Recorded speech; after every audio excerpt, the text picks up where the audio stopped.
When I first read Kagurabachi, one of the biggest questions that I had, would this author be able to do something better than Shoujo? For a long time, I dabbled with this question. Kagurabachi has continued to be a phenomenal experience, yet it has not eclipsed the very early stages of what Shoujo represents. However, a lot of that has changed. At least now my perception of whether or not he can actually top Shoujo has changed. I put a lot of stock into Shoujo's representation, what he means for the story, the value that he provides, and for something that is so incredibly early to be so effective is kind of ridiculous in my mind. I would like to think that that is one of the most difficult things that you could do for any stories, creating something so impactful, so valuable, so loved and feared so early within your story. Because of how high it truly goes, it's scary to think about the future, especially for weekly stories and weekly authors and the amount of garbage that they have to go through.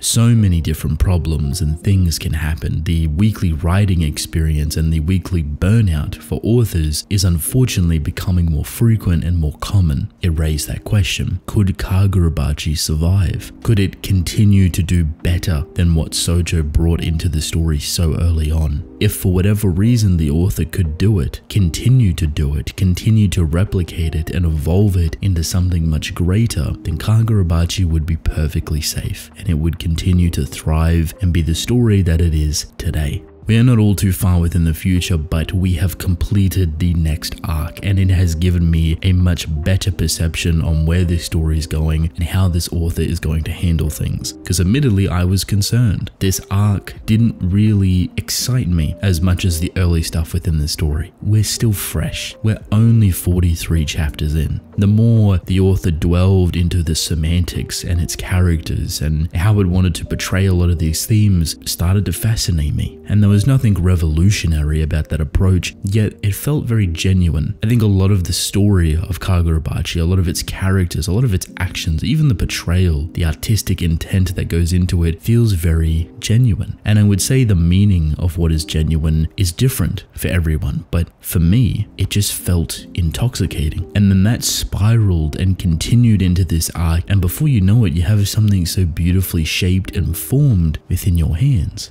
Now that we're bringing things to a close, it's nice to kind of look back and see how this arc unfolded, seeing all the stepping stones, the bits and pieces that have come together rather nicely to bring us to the conclusion. And the journey has been fun, it's been interesting, it's been enjoyable, it's been complex, it's been filled with a bunch of beautiful characters that have grown on me so heavily. At first, I did not really care about Hakuri, and my attention kind of solely focused on Hiyuki. But Hakuri's growth has been so beautiful, so important, so powerful. Even though it's small in its timing, we haven't seen a lot of it, and there's so much more to go. What we have seen is pivotal, prime example of using just perfect amounts of very valuable points of information to completely change your perspective on his character and to really give him a solid backbone. A great spine and a great anchor for this story. Someone that will inevitably be a lovely addition to Chihiro's squad. Hiyuki has grown nicely as well, but I think the stage of her character is a little bit later. This is Hakuri's moment to shine and the small foundational work for Hiyuki within the future. But to bring it all together super nicely, Kyora, Chihiro, and the sword Magatsumi or Shinichi. The choice to use this sword, Magatsumi, I think is rather interesting. I would even argue it's a bit of a gamble. This sword is perceived as being one of the strongest, or at least the final sword, and just with its portrayal, it seems to be the strongest. With the small amount that we have seen so far, what it's capable of, what it does, how destructive it can be, it is a scary sight to behold. Now, I don't think there's any real factual evidence that it is the most powerful, but I think it's just the consideration of where it's ranked. I would argue the most powerful sword is more so interpreted by its user. If you have a powerful sword and a powerful user, the things that you could do are ridiculous. What I'm trying to say is that the sword, being as powerful as it is, being introduced so early, being utilized only fractionally, showing how incredibly dangerous it can be, was a really great choice. Looking back, it's hard to imagine another one of the swords taking its place, both thematically with how depressing and horrifying this sword actually is, but also power-wise. Thematically is where I think it shines, because this sword is corruptive. It's quite literally eating away all of the audience members, and you see a horrifying showcase of it here, but what it's also doing is eating away Kiora. He's still hanging on to it. He's not letting it go. It is quite literally killing him. And during these moments, the make or break of a person's character and nature, you see that challenged. You see it pushed to its limits. And this creates a very, very strong connection and send-off for his character. But it also redirects you. There's a moment in here where Kiora reflects on his wife, and his wife does not have kind words for the auction, saying that it is a mess, it is stupid, you're brainwashed, you're an idiot, you might not have become a bad person if it never took place. These are heavy last words on her deathbed, followed right after by a beautiful family reunion with them eating dinner together, everyone on the table. Mind you, you never see his wife. You see her outline and silhouette, but you never see her face. So the value, the importance is on his children, his legacy. That's what he was obsessed with. Potentially, you would come to think that because he's reflecting within his final moments, he's going to revert. He's going to backstep everything that he ever represented because of his wife's final wishes,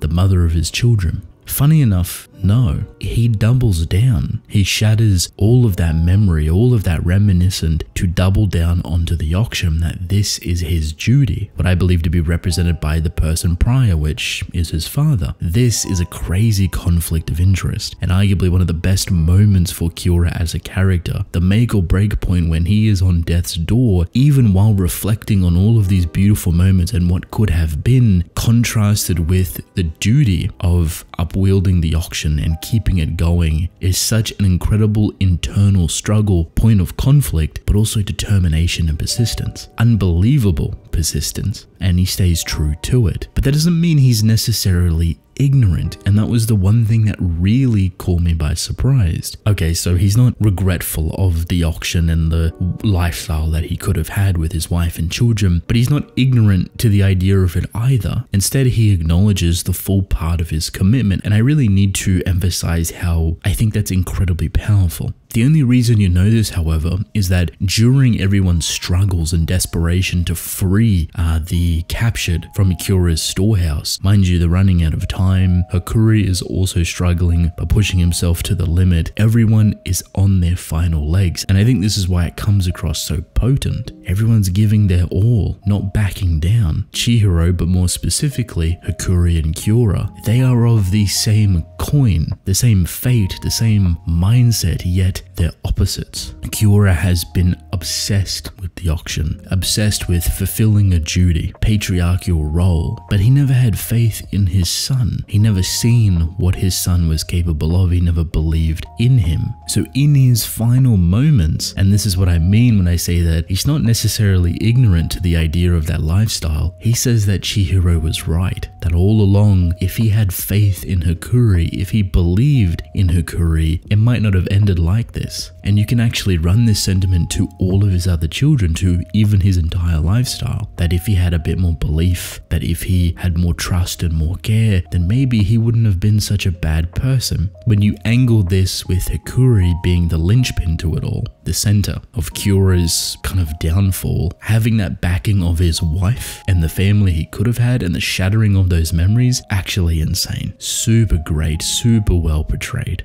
And just a sprinkle salt on that wound, freshly opened Kiora wound, you see his two other dead children right underneath him. And the last one standing above him is his son. To realize that he failed to fulfill his duty, I think is a great send-off for his character. Even the position of how he dies and where he dies, he drops his sword by his side, he's in a kneeling position, almost like he's ready to be beheaded. It's kind of honorable. He's lost, he's failed to fulfill his duty, and that is the sacrificial role. But in the end, at least he acknowledged his wrongdoings. That is the difference. It can be small and a fine line to cross, but he could have gone out ignorant. He could have gone out not understanding his wife or his family or even recognizing and believing in Hakuri. He recognized his wrongs, and his final death panel is representative of that. This is one of my favorite chapters from Kagurabachi. I think it's so beautifully done. Also, Chihiro says that he managed to evade Magatsumi or Shinushi's influence, and I do wonder the range, scope, or possibility of that. Clearly, he managed to evade it by being himself, by recognizing his wrongs and his duty and the corruption and everything that's gone into it. But it took